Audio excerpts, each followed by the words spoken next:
ñu ngi fii Seydou Dalifort ñu ngi dalal ko ñuy wax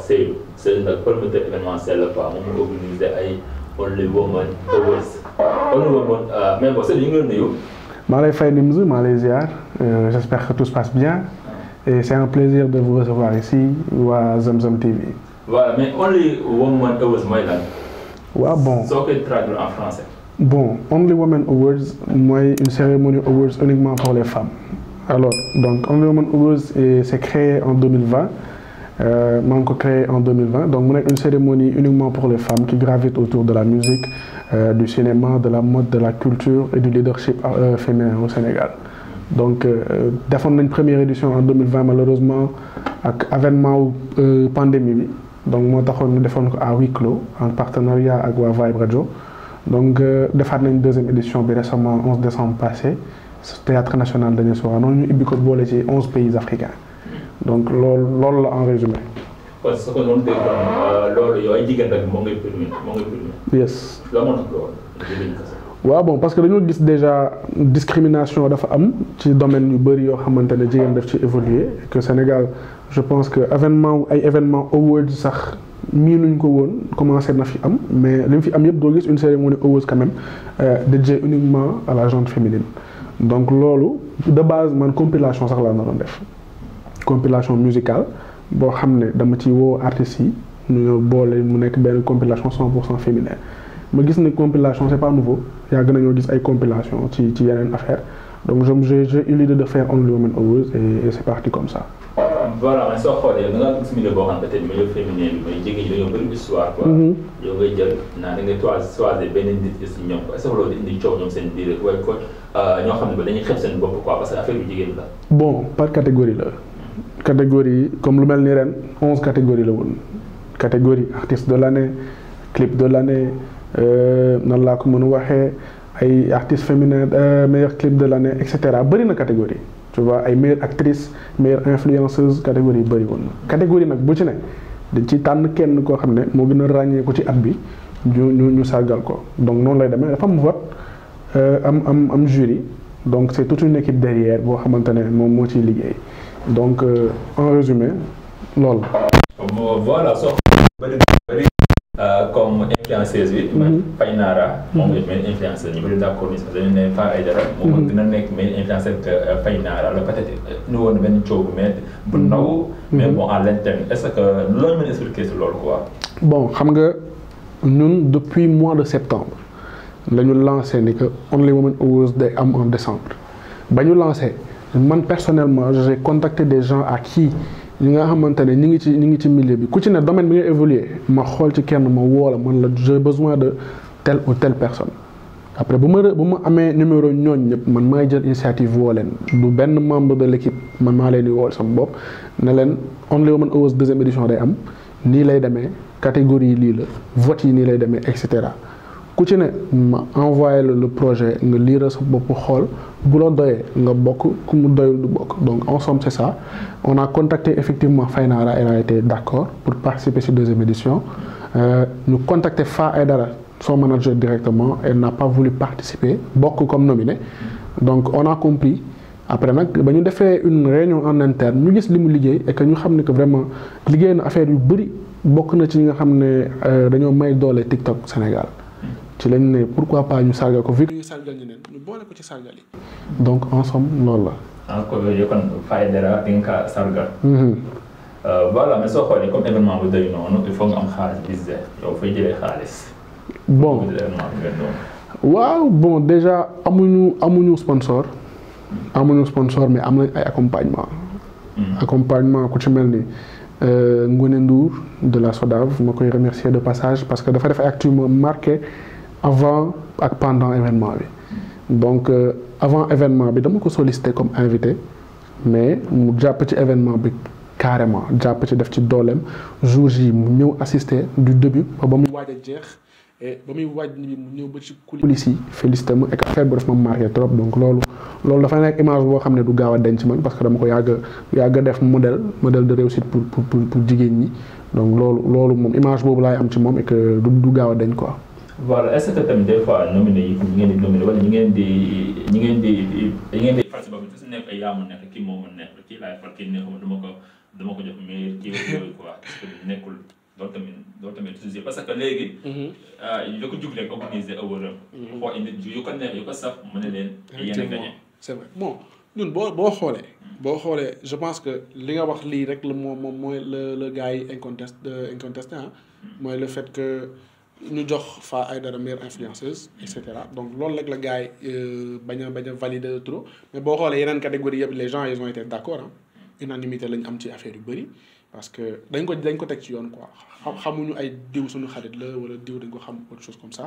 dañ koy teg dans les règles dafa am vote am jury am pourcentage de vote jury bi après nag mooy tànn plus vote yi ak li jury bi am la ñuy boole c'est ce qui donne le résultat donc noonu lay demee. voilà soo xoolee awut ñu ko organisé dëkk dafa bëri yu si bëri amatul crédibilité bu bon war a am amatul ko léegi quoi. artistes yu bëri dañuy boycotté léegi. awut léegi loolu waral loolu quoi ba artistes yi di boycotté léegi awut yi. bon xam nga. ku ci ne avec son système d'organisé. man sama système d'organisé boo xoolee ni ngi may wuy parce que c'est-à-dire pour man aussi transparence dafa am solo néew ma yeneen gars yi transparent wuñ nag mais. def un événement boo xamante ne dafa am doole bii nii parce que nit mën nga contrôler sa organisation mais mënoo contrôler quand même le public d'une personne parce que nit ku ne am na public am nit bu gañewul nag c'est très normal public bi xaw a dal ci kaw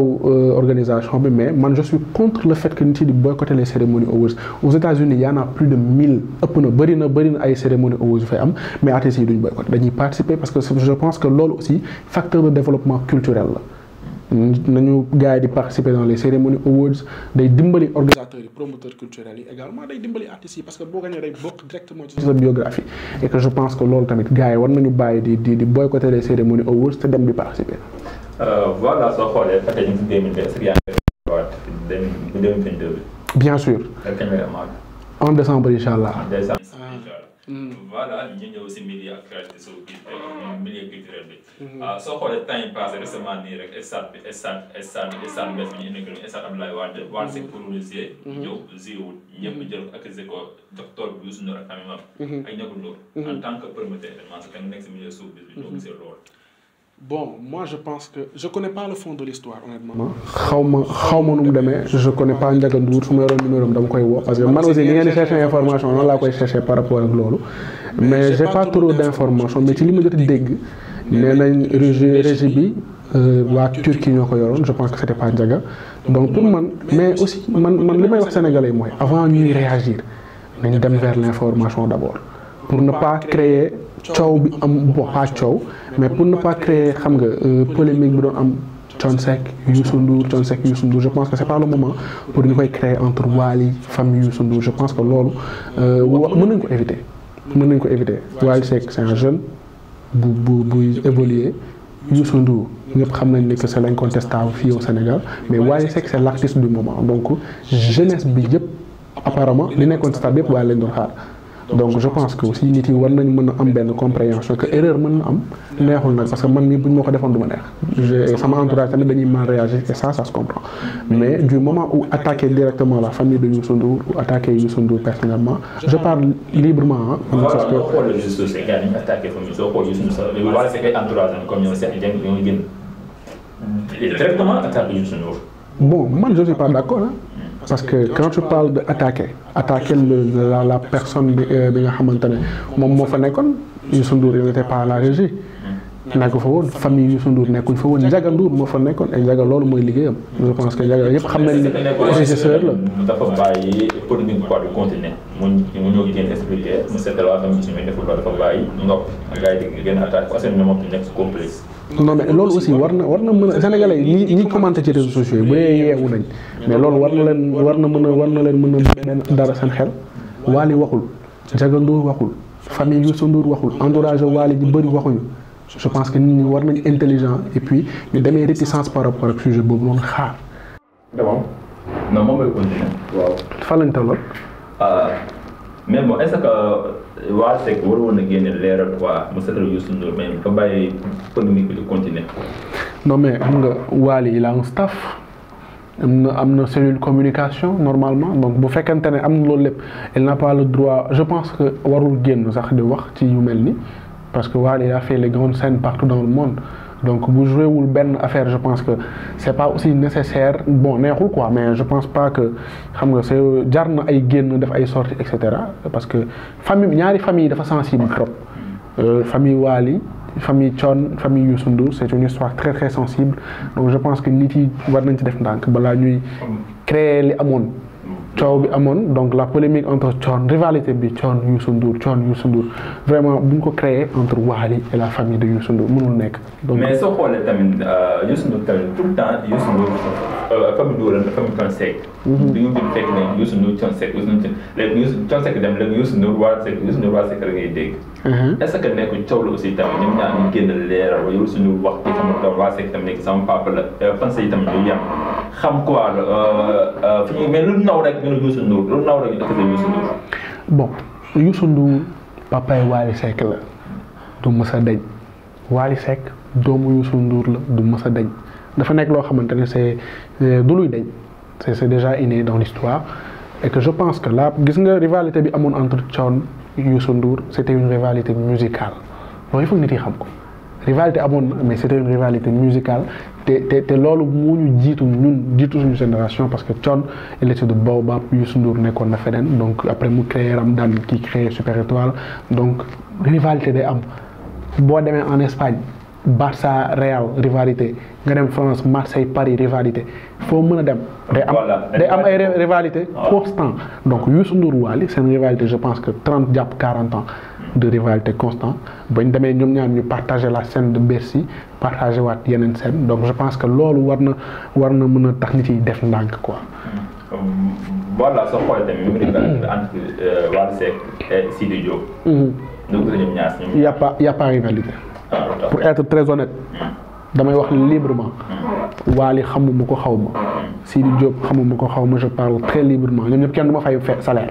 donc je may wax en tant que quelqu'un boo xamante ne xam vision ci culture yàgg ci aussi xam quoi donc je pense que foofu rivalité amu fa tu sais pourquoi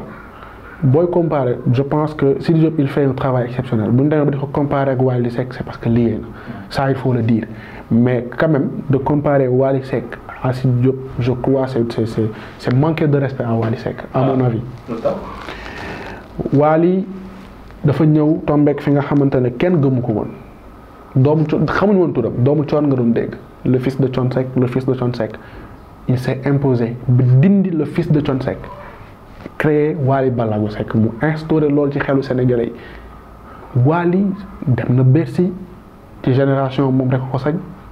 dem na Bercy fépp fu nga xamante ne Youssou Ndour teg na fa tànkam mi ngi essayé pour teg fa tànkam il a joué dans des scènes internationaux def na Genève def na Bercy Sénégal chaque année mu feesal ci ses ba duñ fa xaj wala mu feesal Grand Théâtre ba nii duñ fa xaj li mu génnee ci ay produits fi mu yóbbu la Thione il a travaillé pour la famille Faramareen liggéey na loo xam ne du deñ mais Wally jël na flambeau boobu noonu yóbbu ko foo xamante ne peut-être Thione yóbbu ko fa woon donc rien que pour ça y a pas comparaison foofu tey boo tegoon pour bon le choix est vite fait entre Wally Seck et Youssou Ndour le choix est vite fait benn Wally Seck Sidi Diop. Wally Seck du moromu Sidi Diop. j'ai pas dit ça. c'est une insulte pour Wally Seck. insulte la pour Wally Seck parce que nan laa ko mën a waxee réalisation yi bokkul Sidi Diop il a fait ses réalisations devant Wally Seck. bi muy réalisé Wally existé na c'est-à-dire il faut exister. d'abord mais loo gisee c'est Sidi Diop nu mu marqué mi def Wally Seck quoi comme Wally Seck ki ne tey ngeen tey ndax lu Wally Seck mu def ko. rivalité la musique bi moo ko laaj. loolu faaw mu am bu amul je pense que day rey la valeur nan laa la ko mën waxee de la compétition. compétition dafa am solo ci musique lu compétition amul rek day manquer saveur. voilà soo xoolee ba dañu naan comme mbokk supporter waa supporter ñooy ruux Wally ñooy Sidi Diop du ko poussé Wally Seck parce que Wally Seck dafa amoon problème ak ñoom waa supporter dañu jël Sidi Diop da ko utiliser quoi. bon je sais pas peut-être que oui peut-être que non mais en tout cas la rivalité est bien existante tey mënoo tudd Wally te doo tudd Sidi Diop Je pense que Sidy Diop loolu liggéey na liggéey boo xamante ne tey mënoo tudd Wally tuddoo Sidy Diop tu peux même pas citer les noms de cette génération là génne ci Sidy Diop parce que liggéey na ko aussi. voilà mais yaa ngi si milieu culture. émission bi léegi jeex noo gisee milieu showbiz bi quoi noo ko gisee. Bon pour Sénégal xaw na manqué vision ci benn côté. manqué vision mooy suñu artistes yi des nañu puiser d'eux-mêmes man li may wax tout le temps mooy suñu artistes yi dañoo xaw a complexé complexe bi mooy dañuy dem di chercher des sons de créer d'autres samples alors que Sénégal ñun am nañ base culturelle boo xam ne suñu artistes yi gis nga bu ñu ci doon tibb heure bi kenn du leen raw Sénégal kañ la fi disque d'or gi di dugg kañ la fi Grammy bi fi duggee Youssou Ndour la ça loolu on doit se poser des questions quand même nous avons des artistes am nañu artistes yu mag Youssou Ndour lan moo ko may disque d'or 7 seconds parce que dafa chercher puiser dans sa musique boole ko avec une autre musique loolu may ko tey cette renommée internationale là et je pense que suñu artistes yi war nañ mën a puiser fii gis nga ñun bu artistes yi woon dellu xaw a wàcc dem ci ñi nga xam ne ñoo leen féete papa aujourd'hui nous avons Youssou Ndour nous avons Omar Pène nous avons même les œuvres de First Thione Seck donc œuvre yooyu noonu je pense que bu ci suñu artistes yi tibbee war nañ mën a yóbbu musique sénégalaise fu sori tey boo génnee musique africaine ngay dégg wala musique u Nigéria mais musique sénégalaise des na instauré wu ci dans le monde donc je pense que loolu. seen rob bi tamit tey soo xoolee benn média laa ko gis. ñu ne Dip Doundou Guiss bokk na si artiste bi ñuy gën a écouté. ci internet bi quoi. fii si Sénégal. c'est vrai mais ci hip hop bi bu fekkante ne nitu dëgg nga je pense que la réponse c'est ça tu n'as pas besoin de chercher ñëpp xam na ni que Dip moo teg tànk dans le milieu du hip hop. il a réalisé des choses que beaucoup n'avaient pas le courage de faire donc loolu respect il méritait na loolu. et que je pense que Dip il est un travailleur te dafay demee tech je sais pas si tu comprends day demee tech te day liggéey bu génneewul doo ko dégg. il travaille et que loolu man il a tout mon respect par rapport à ça. voilà noo gisee temps yi seen artistes yi comme ñoom Dieyna ñu xale yi quoi. may adolescentes yi may xale yu ndaw yi léegi mën nañu gisee si milieu showbiz. je pense que qu'elles ont compris que comprendre nañ ni que affaire yi foofu ñu jóg dès maintenant pour mën a réaliser li ñu soxla ëllëg mais man conseil bi may jox tout le temps artistes yi mooy nañuy dellu ci ginnaaw. di jël li nga xamante ni ñun ñoo ko moom aujourd'hui ku mel ni Soda Mama Fall suñu artistes dañ ko war a approcher parce que liggéey na ci culture loo xamante ne bu ci suñu artistes yi féminins yi royee ci ñoom je pense que war nañu mën a sori ku mel ni nan laa la ko mën waxee Ndeye Marie Ndiaye Gawlo paix à son âme liggéey na lu rëy ci culture bu ñu ñëwee ci góor ñi je pense que orchestre boobu li mu def Sénégal kenn def ko fi. on a des Medoune Diallo on a des Pape Seck Dagana et cetera. Je pense que bu ñu delloo ci ñoom seen musique ñun mën nañ jël suñu culture yóbbu ko foo xamante ne eggu fa woon parce que ñooñu ils ont pu quand même yóbbu affaire fi mu eggul woon te jamono boobu y avait pas les réseaux sociaux yi yëpp amul woon mais dañ doon exister. Bob Marley ba mu dee léegi yàgg na il existe toujours Sénégal bëri na artistes yu amoon départ existé tuñu donc je pense que exister. c'est mieux qu'avoir du succès mën nga am succès te doo exister. voilà émission bi jeex na. ñu lay bàyyi nga jox sa dernière carte. ni remercier quand même pour le déplacement ñëw dénk ma seen kàddu que rien que pour ça respect et voilà maa ngi leen di ñaanal jàmm chaîne bi yàlla na gën a kawe fi ngeen ko yaakaare et que voilà merci.